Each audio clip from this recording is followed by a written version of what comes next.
everybody, we have another reading vlog today. This time I'll be reading Sanne from the YouTube channel Books and Quills Favourite Books. This video is heavily inspired by Books and Lala's videos where she reads other people's favourite books, and Chandler Ainsley's series where she specifically reads other booktubers' favourite books. So I'll be linking both videos down in the description because I can't take credit for this idea. This video is all heavily inspired by them and other videos within this trend. As a general disclaimer as well, this isn't going to be like a tea or drama or bashing any of the books that I read. If I don't like any of the books that I am going to read in this video, I'm not going to bash Sanne or any of the people who like this book, as that's just really unfair and kind of mean. So like I said, I'll be reading Sanne from Books and Quills' favourite books, and I chose her because she is the first booktuber I ever watched. I started watching her in 2012. I had just finished high school and was starting college. As a kid I was an avid reader, but I really didn't read that much in high school other than like Twilight. Then when I finished high school in that summer, I read quite a few like popular young adult books of the time. I had started watching The Vlogbrothers that year as well, so I read The Fault in Our Stars by John Green that had just been released, and I read the Hunger Games trilogy. I saw Sanne's username on Twitter because I watched some of her friends on YouTube, and I decided to check out her channel. And I'd never seen anyone really talk about books before, especially in a way of not reading for school and just reading for fun. Plus she had read some of the books that I had just read, like The Fault in Our Stars and The Hunger Games, so it was really nice to see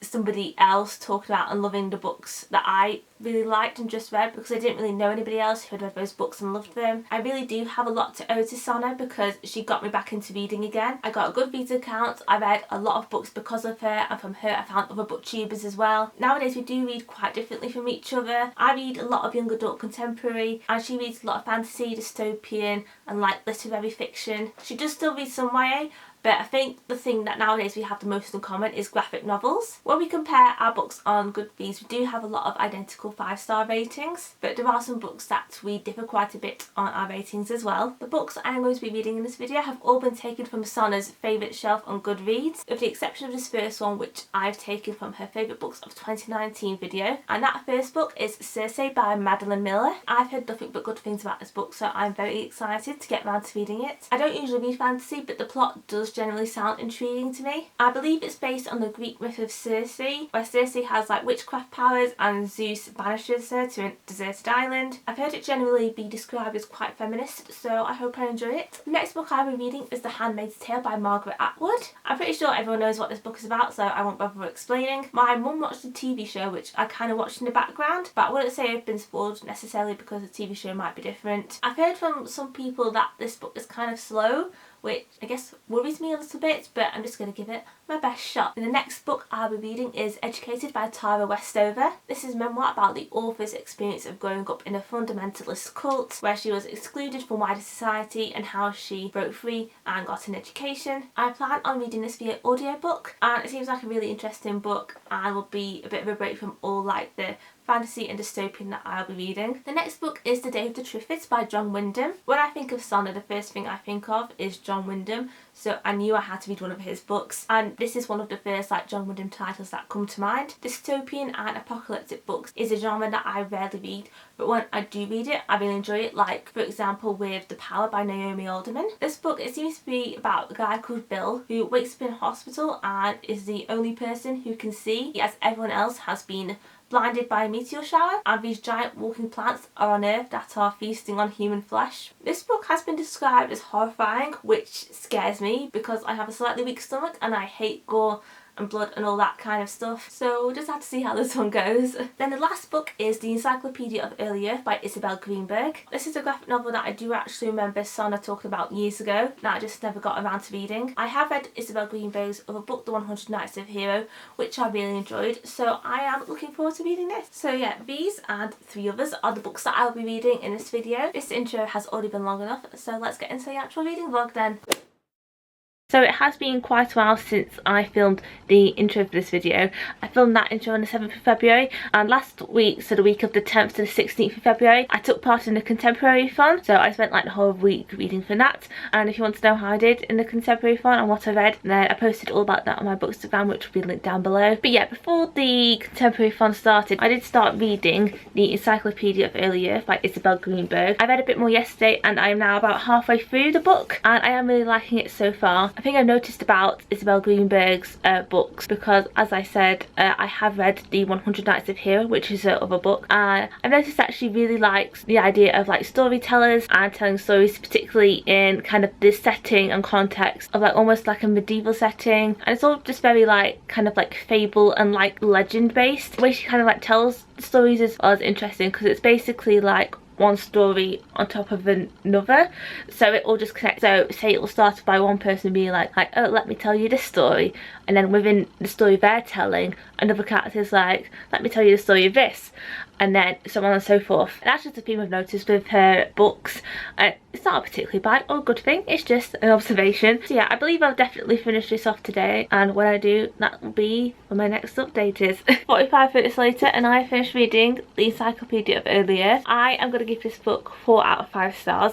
It wasn't my favourite graphic novel I've ever read, but I did really enjoy it. But I think I preferred the 100 Nights of Hero a bit more. I don't think I ever actually explained what this book is actually about. I feel like I probably should have said at the start that this is not a real encyclopedia, but the synopsis describes it as an epic work of fiction detailing the many tales and adventures of one lonely storyteller on a quest for enlightenment and true love.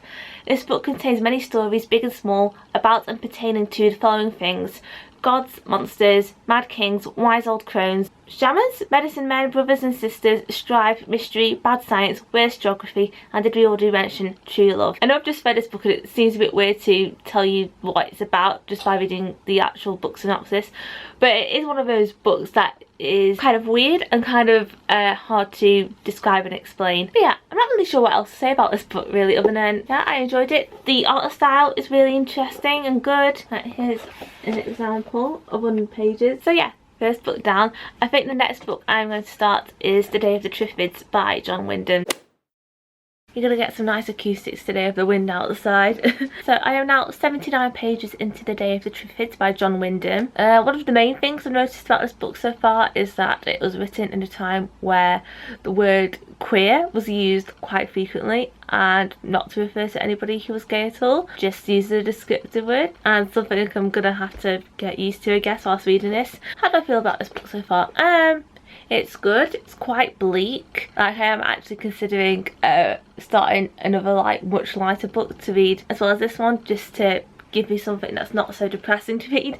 All that I've read so far is pretty much just what the synopsis said. Our main character Bill has woken up. He is one of the lucky few to still have his sight after everybody else has been blinded by a meteor shower, and we know some more information about the Triffids, what they look like, what we do. Like, I won't lie, the second chapter of this book was kind of boring and I kind of skimmed most of it because it was mainly just talking about the origins of the Triffids, but most of it was just talking about like Bill's job and like oil company and business and stuff, and I was just kind of like, what's the point in this? So I skimmed most of it, just kind of concentrated on the bits that were actually interesting about what, like, where did the Triffids come from, like what they look like, how they behave and all that stuff.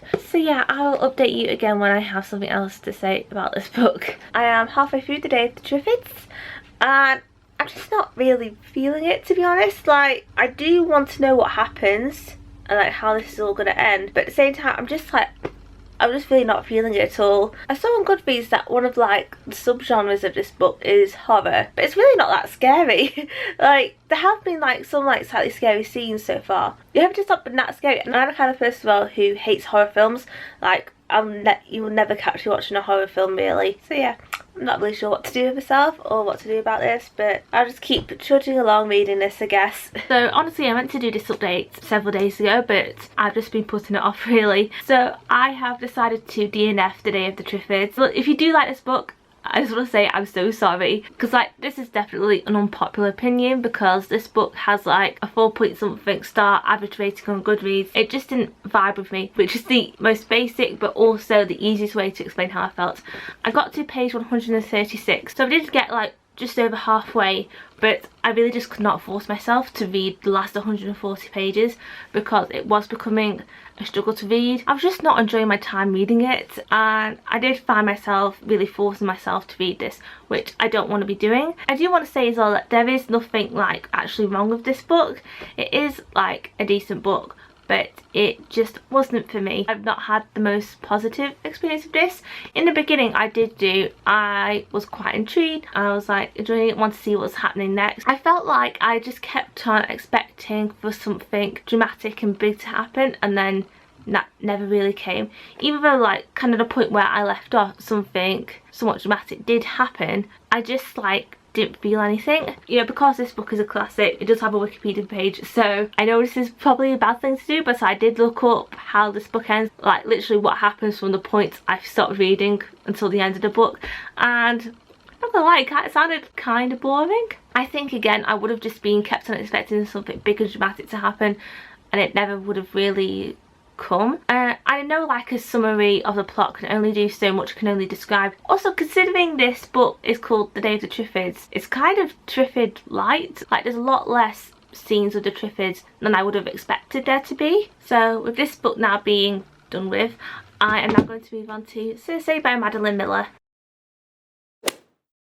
So whilst I have been reading The Day of the Triffids, I've also been listening to the audiobook of Educated by Tara Westover. It's quite a long audiobook, it's 12 hours long, so I thought I'd kind of like get ahead. I am just about halfway through it. I have 6,044 minutes left of it, and I am really liking it so far.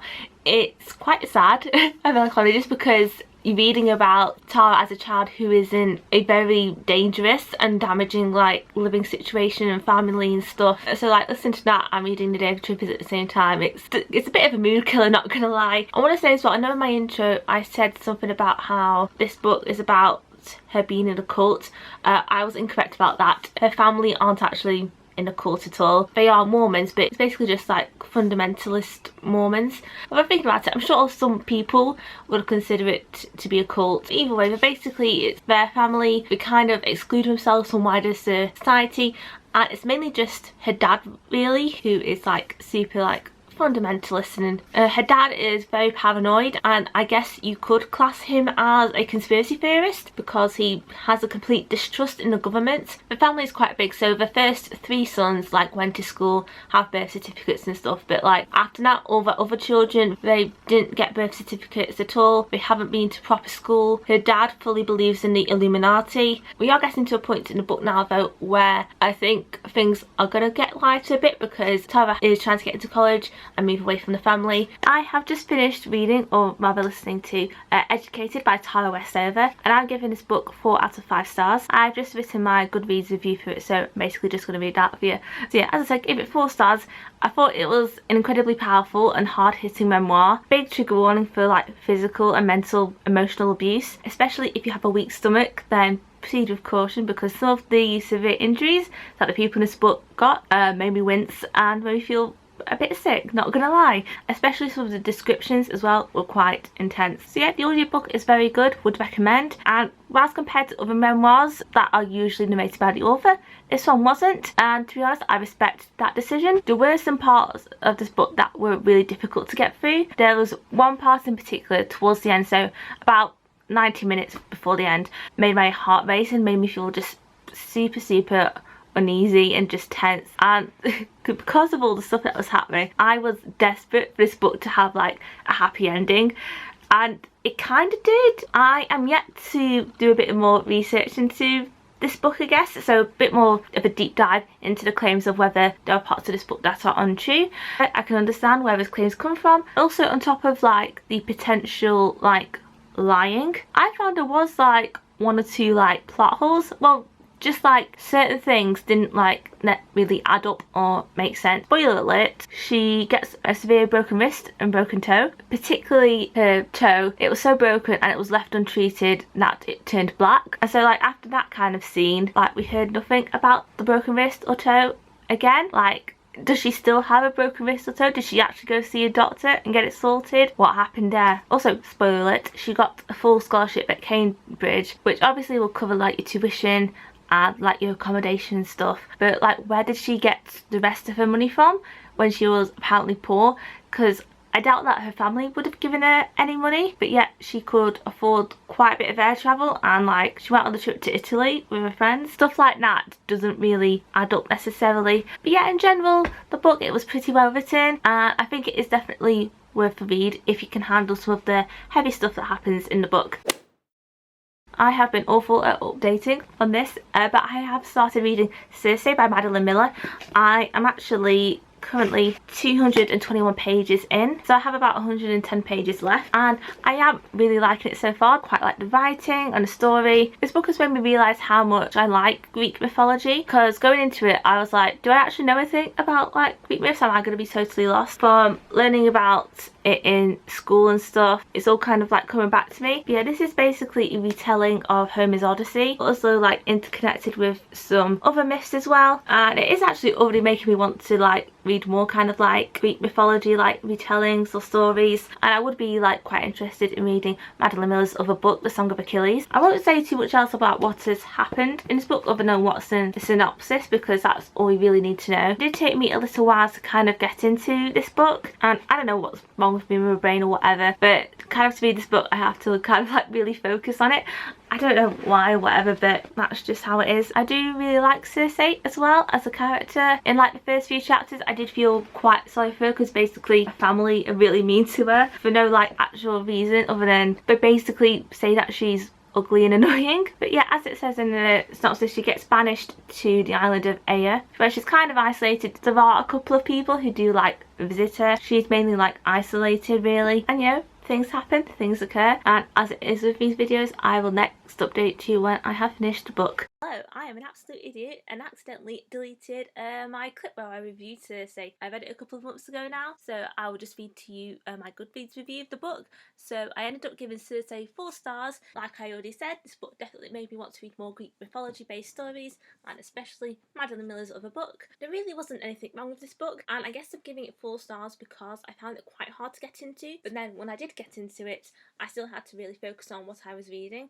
I got distracted quite easily, so this is definitely a it's not you, it's me kind of situation when it comes to this book. With that done, we will now go on to the last book I read in this challenge. This challenge has taken me way longer than I expected it to take.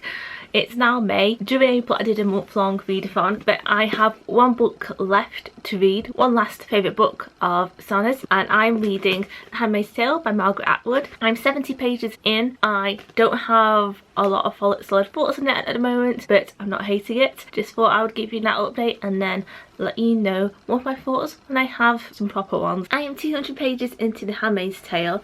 I am really liking it so far. It did take me a little while to get into it, as it is quite a slow paced book. It's not very action packed, but I am enjoying it, which I'm kind of surprised by, because within the first 100 pages I thought it was quite boring, and I guess still it is. Like I said, it's not the most action packed book, but I am enjoying it, and a lot of the questions I had about how the way society is in this book came to be. So how did society shift from how it used to be before to how it is now? Those questions have just been answered, but I am still wondering kind of why like certain decisions were made. Why is it that they decided that women should lose like all their agency, all the power, and how they've now just become baby making machines, servants, wives, not being allowed to read or write? I still want to know kind of the whys behind that. Hopefully in the last 100 pages those questions will be answered. I'm not really sure what else to expect in the last 100 pages. I hope something kind of exciting happens. Yesterday I did finish reading The Handmaid's Tale by Margaret Atwood. I ended up giving this book 4 stars. It is a really good book. Like I said, I still think it is objectively, it's kind of boring, but I still enjoyed it. There were still like stressful moments and moments of tension. But yeah, I do think this is generally a very strong book. The writing was great. I think I will be reading The Testaments, which is the sequel that came out last year, and I have seen little bits of the TV show because my mum watched it, but I think I am going to watch the TV show properly now. So yeah, with that is this challenge completed. It's been a long journey. It's taken longer than I expected it to, but I have generally had a good experience reading some of Sanne's favourite books. Obviously I didn't find any new 5-star favourite reads, but other than DNF under the books, I have given the rest of the books 4 stars, which is still very high ratings. So yeah, this challenge has been somewhat successful. Just as a quick wrap up of every book I've read: The Encyclopedia of Early Earth by Isabel Greenberg, 4 stars. The Day of the Triffids by John Wyndham, which I unfortunately DNF'd. Cersei by Madeline Miller, which I gave 4 stars. Educated by Tara Westover, which I again gave 4 stars, and then, as I just said, Handmaid's Tale, 4 stars. I think out of the 4 series, I think my favourite one was probably Educated by Tara Westover. I think that's the book I enjoyed reading the most. So yeah, I guess with that, thank you for watching this video. If you enjoyed it, feel free to give it a thumbs up. Comment down below letting me know if you've read any of the books that I read during this video. I hope you all have a great day, and I will see you in my next video. Bye!